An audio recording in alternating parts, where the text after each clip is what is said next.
dünyaya geldim, nice hanlık kurdum, ülkeler aldım.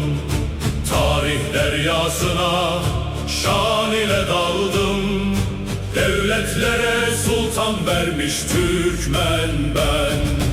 Oğuz hanım hükümdarlık kaşıdır, Türkmen tarihinin gevher taşıdır. Oğuz'un atası soylar başıdır, Boylarımda töre görmüş Türkmen ben. Hun ilim kalkındı, yükseldi tuğlar, Teoman ve Teyle aşıldı dağlar. Attila Han ile titredi çağlar, Avrupa'ya atın sürmüş Türkmen ben. barlar boyu şanla Nisa'da durdu, orada ulu bir devleti kurdu. Roma'ya rakipken atını sürdü, Büyük İpek yolunu açmış Türkmen ben.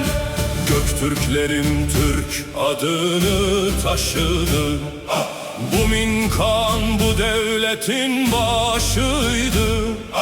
İstemihan Yabgu oldu yaşadı, Orhun yazıtını vermiş Türkmen ben. Karluk olup Karahanlı devlete geçtim, İslamiyet geldi, hak yolu seçtim. Divanla Kutadgu bilgi açtım, Yusuf Bey'e ilham vermiş Türkmen ben. Alptegin Gazneli devletin kurdu, Sebüktegin Hind'e orduyu sürdü. Oğlu Mahmud Sultan şanla oturdu, Hindistan'dan filler sürmüş Türkmen ben. 11. asrı Selçuklu aldı, Ulu Selçuklular tarihe geldi. Doğu devletlerine medeniyet doldu, müce medreseler kurmuş Türkmen ben.